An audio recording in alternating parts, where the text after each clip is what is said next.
let's get started breaking down some charts. So first is this Aussie dollar, US dollar trade. So this is actually you can see here that the market came back to this monthly ceiling and broke above. But once the market broke above, the market came to another ceiling from over here, wicked out and transitioned on that H4 time frame. So seeing that price already transitioned on this H4 time frame, I would be looking for a sell. But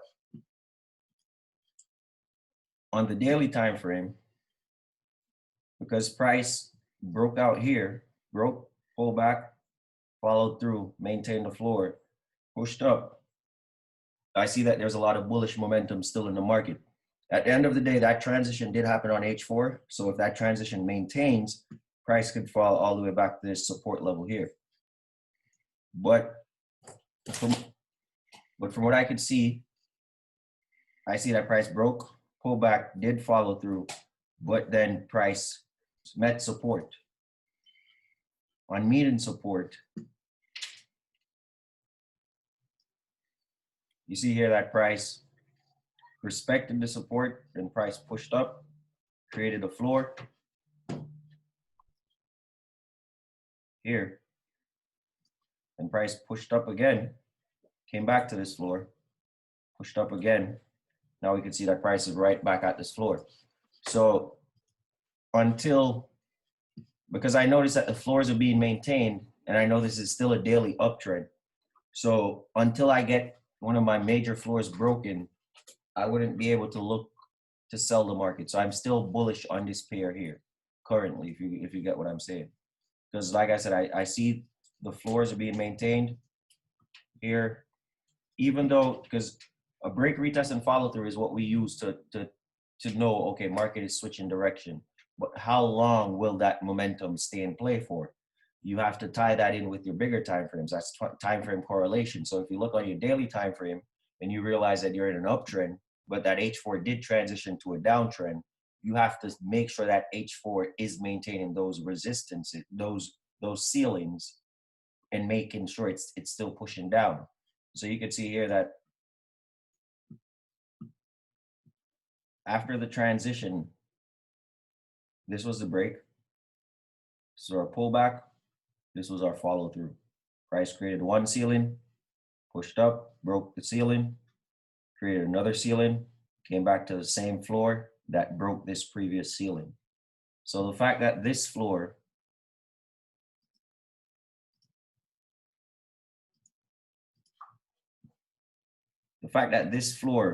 had the momentum to break a ceiling shows you that there's a lot of buyers here. So you see that price came back, pushed up again, created another ceiling, double top, pushed down.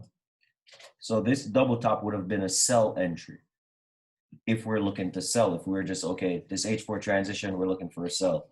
But we're not tying that into our overall time frames. But when you do tie this into your overall time frame, you'll realize that you need to see that sell give you more momentum before you actually, think that market is transitioning, because we're in a major bullish uptrend on the daily time frame. So we see here that price broke, pulled back, followed through again, created a floor, and is maintaining that floor and is pushing up from there. Also,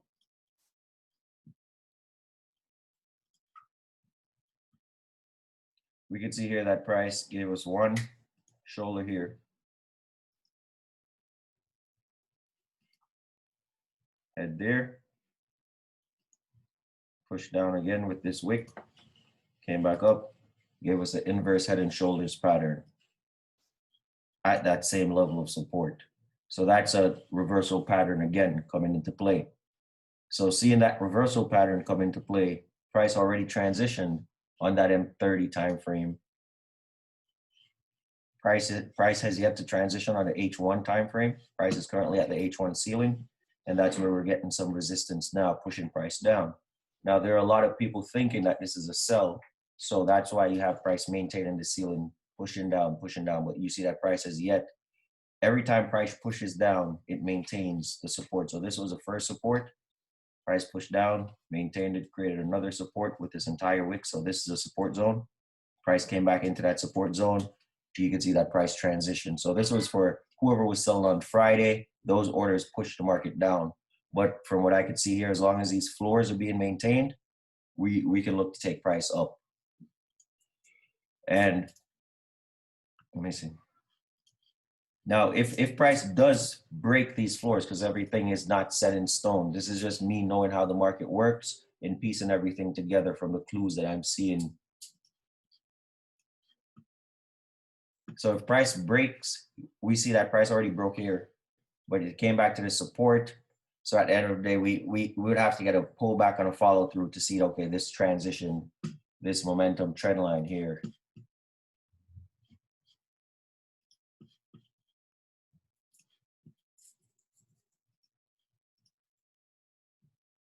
So if I could get a pullback on a follow through, then okay, I know that, okay, that price is respecting that H4 transition that did occur. But if not, then I'm looking to take price higher. Now, this trade right here, I'm risking 30 pips for 84. Not a bad trade. But we already partialed out of this. We already came out of this trade on Friday, but this was the setup. So we entered about here, price pullback. I think we got up like 10 pips, and then we just closed the trade out before market closed. But I'm looking to get back in this trade if these things can maintain. If not, then I'll be looking to take it to the downside. Does anybody have any questions? I'm going to break down another chart, but does anybody have any questions about what I just said or explained about this Aussie dollar chart? Nope. Good, you understand. Okay.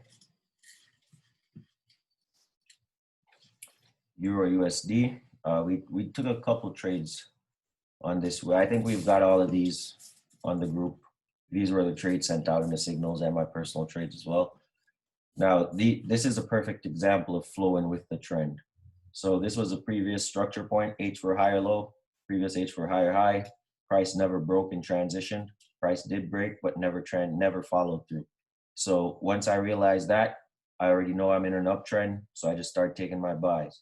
So you notice that I don't take sells, even though there's a good amount of pips that could be captured here. But these are low probability trades. So I stick to the higher probability trades, which are flowing in the direction of the trend. So 1, 2, 3, 4, 5, 6, 7, 8, 9 trades so far has been taken on this entire leg, just flowing with this uptrend. You know, that's a couple hundred pips. And depending on your lot size, you know, that could. So we can see here that all the floors are being maintained. Floor, test, test, test, breaks out, creates floor, pulls back, tries to follow through, fails, pushes up, fails, pushes up, creates a floor, pushes up, come back to the floor, pushed higher, creates a floor, pushes higher, comes back, respects the floor, got through the floor, failed to follow through, pushed up, created a floor, pushed higher, came back to the floor, tested, buyers took control at the floor, took this trade here. This trade I didn't send out in the group. This was just a personal trade. It was, I believe it was, yeah, 7 a.m. But yeah, I'm currently up 40 pips on this trade. I was actually up about 50, I believe. Closed all of these before the market closed on Friday. Yeah, 57 pips in total. And that was flowing again, just knowing what direction my trend is going in and just flowing along with that trend. GBP JPY, we had a break, pullback, follow through here. This follow through, even though we did have a transition on this H4, this transition came right back to our previous H4 structure point. If we're looking at price pushing up, pulling back, pushing up. So when price came back here, I was on a smaller time frame. Same thing, price creates a support. Price gives me that reversal pattern. And I already know that this is an uptrend.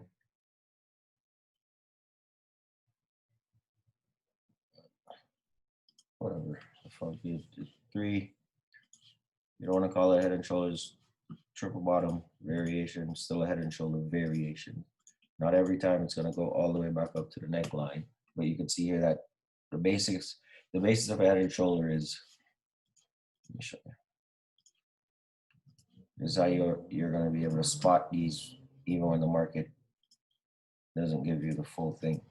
So you see that what's happening here is price is pushing up, price for resistance, price pulled back, maintain support, push higher, broke this resistance, pulled back, pushed up, but couldn't get any higher to break this resistance. So what's happening here is showing you that the momentum of the buyers are slowing down. So inverse, you see here that price pushed down, pull back, gave you a lower low, pull back again, failed to push there. So just seeing this, I could have gotten in on trade there, but I got in a little late. This trade was sent out as well to the group, and we did, I think we're up a good amount of pips. Let me see. This was from Friday. 54 pips, 33 pips. But yeah, again, that was just flowing with my overall trend, seeing that market transition at this level, gave me a reversal pattern. And you can see here that market is now pushing up. Market's now at this level of support. And we can see that market already wicked off of that level.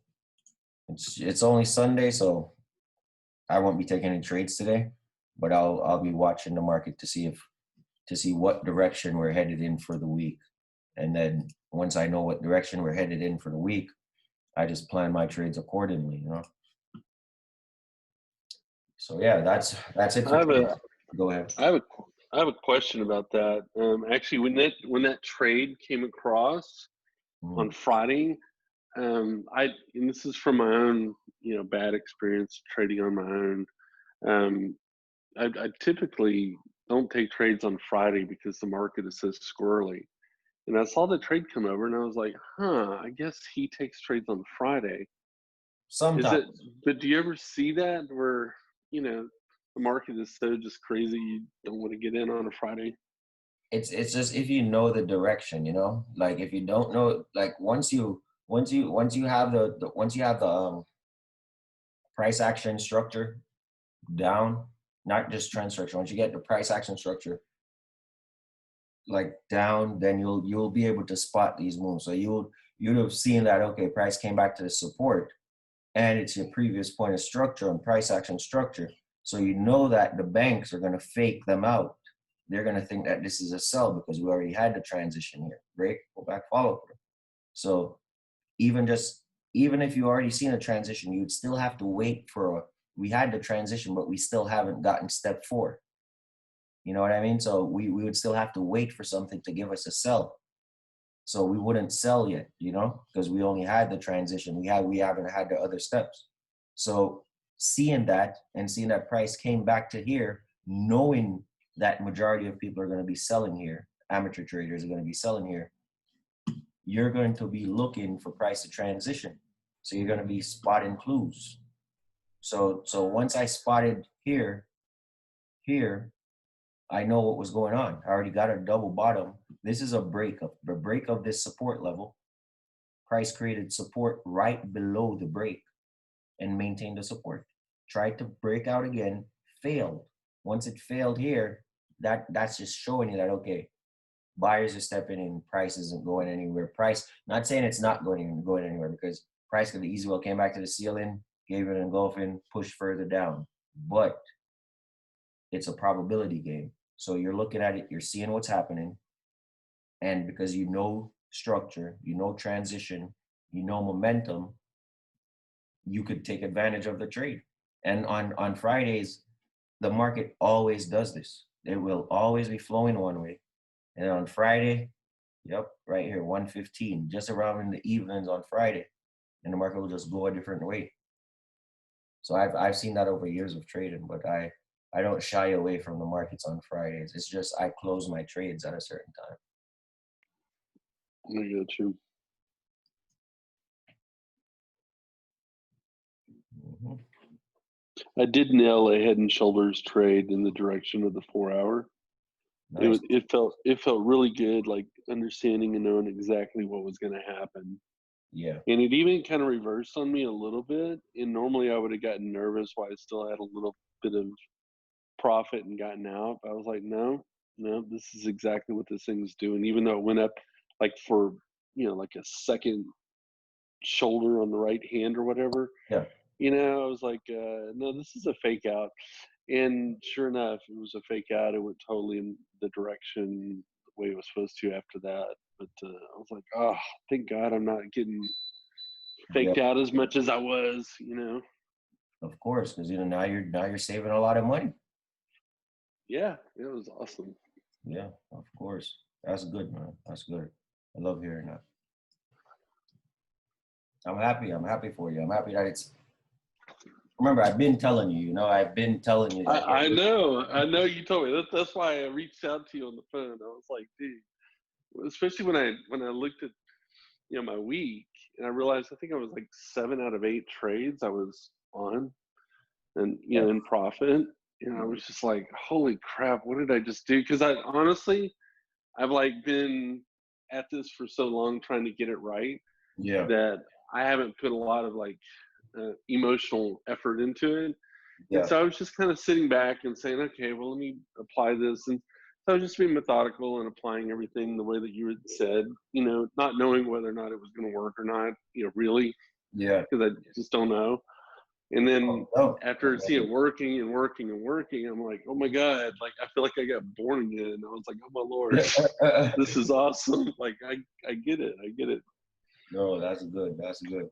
Once everything started to click for me and I crossed over that bridge, that the bridge into now, okay, you know what's going on. Now it's just for you to make profits, and don't rush the Yeah, profit. that was the biggest thing. I was not like nothing fooled me.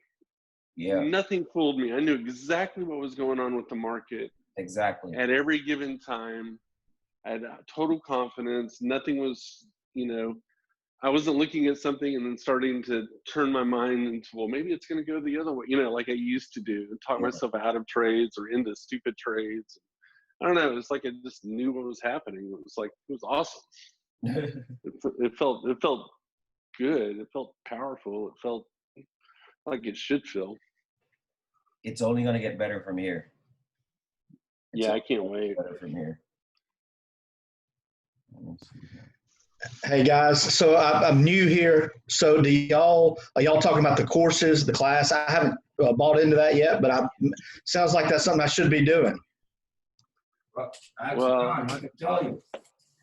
yeah, I've been trading. Probably I've been learning how to trade, I guess, for about 5 years, and I've had like intermittent success here and there, but nothing consistent. And so I'd gone. I guess the first week of July, I was actually in Miami with my buddies, and I realized that he was there. So I met with him. I was like, okay, if I can look someone in the eye, I can usually tell if they're telling me the truth. And so he talked me in. He was like, yeah, buy the course, you're gonna do great, and blah blah blah. So I went ahead and bought it. And, dude, it was like immediately because he's doing what I've been trying to learn how to do. So I didn't really like his whole goal, the way he was trying to look at the market, and the way that he's doing things was right up what I've been trying to do myself. So I just took his strategies and I implemented everything, and it worked perfectly. And I had a really good week, and I didn't even try hardly. It was a really good week. It was easy. So I would totally 100%, and I bought other courses and none of them have worked out. So I was skeptical. So this one actually worked out. Now I know that I'm on a firm foundation. Yeah. So basically, if doing the course, do you not take the signals that they give, or do you do your own? Because that's what I've been doing the last 2 weeks, just kind of following along, doing a paper basically, just seeing how things go, trying to figure out how this works. Do you follow theirs, or do you do your own? Well, this week I had been following, the signals, and I was like you. I just kind of sat back and was paper trading and just watching to see, how things would go or whatever. But, you know, I'm in this to learn it for myself. Like, I want this knowledge for me. I don't want someone telling me when to take a trade. So, in general, you know, after I did the course, I just decided that, well, this week I'm just going to take the information, I'm going to trade on my own. And, you know, and when I see a trade, I'll take it. And so, like, every single trade that I took this week was my own trade based on the information that you know, that I learned from his course. And it all worked out like really well. So there was one I took I shouldn't have taken. I lost like 20 pips, I think, but the rest of them were profitable. And, Yeah. you know, I realized where I had made a mistake there or whatever. So I'm still learning. Yeah, but I you just want high probability trades. And I was seeing exactly what he was saying. There's 4 steps that he has. And I was seeing everything that he was talking about. I don't know. It was just, maybe I was just ready to learn. I don't know what the deal was, but it was literally like putting on glasses and everything coming into focus perfectly for the first time in my trading. I put the information out there so it's easy for you to understand, because many courses, a lot of people don't necessarily know how to explain it so that you understand in the best way. So I think that's also part of it. And to answer your question about the signals, it's mainly up to you. You know, it's say you take the course and you start making money on your own, then you don't need the signals. But if you take the course and you're still learning the strategy and still going on, then you could the signals pays for itself. It's all up to you.